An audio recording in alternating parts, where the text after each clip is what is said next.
Hello there, Algebra students. This is Mr. Kashi speaking. I'm going to go through the video notes for our video station for Chapter 6, Section 2 on slope-intercept form.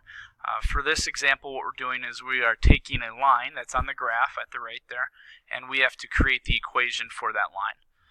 And we're going to be doing that using slope-intercept form.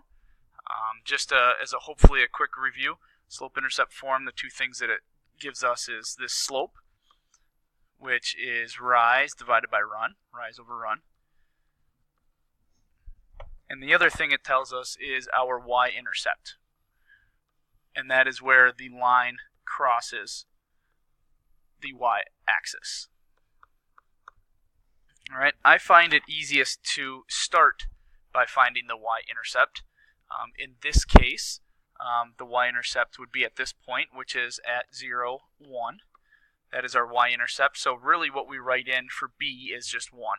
So if we were to write our, I know it seems a little bit backwards that we're starting at the end of the equation, but I think it's easier to find the y-intercept before the slope. Next, you would want to find the slope. I'm going to do that in blue here. And you really need to find a convenient point, one that goes at one of the crossroads on the graph.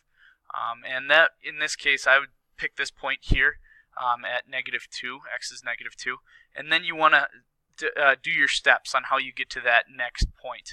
And conveniently enough, the other point that we have here is the y-intercept that we had. So our rise is 1, and our run is 2. So our slope is actually going to be 1/2.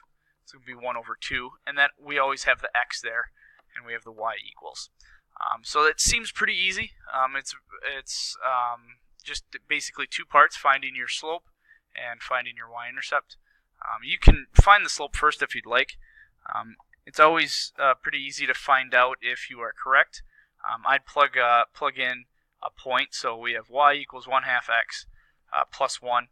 And I want to plug in something that's divisible by 2, because we're going to be multiplying by 1/2 here. So I'm going to plug in 2. So we have y equals 1/2 times 2 plus 1. When you're multiplying 1/2 by 2, these 2's cancel. So we get y equals 1 plus 1, and y equals 2. So basically, what this is saying is if we plug in 2, we're going to get 2.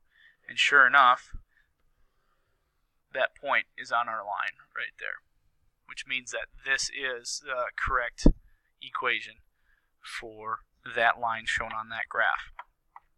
You can pause the video if you need to finish jotting notes down for that slide, but we are going to move on to this example. So I'm going to be doing the same thing, different line. I'm going to do the y-intercept first. That's going to be plus 2. That's on the y-axis. And then I have to find a convenient point that's going to be down here, below the x-axis right there. And remember, for slope we have to go up or down first. So our rise is actually a -3, and our run is a 4. So we would have -3/4 x, and don't forget the y equals out front. So that would be the equation for that line. And once again, to check, you would plug in a number. In this case, you'd probably want to plug in a number that's divisible by 4. So let's plug in 4.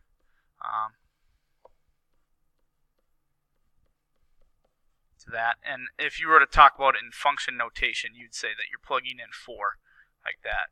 And wherever you see an x, you write a 4. So those 4's would cancel. And you get -3 plus 2. Well, -3 plus 2 is -1. So basically what this means is that if we were to plug in a 4, which is our x term, we would get out a -1. And sure enough, that point is on our line, which means that this is the correct equation for the graph that's shown at the right. So hopefully you found this video helpful. There should be a formative assessment for you guys, just a quick, I think, 5 questions on the quizzes site. And you can go ahead and use the back of your notes for scratch paper to complete that task.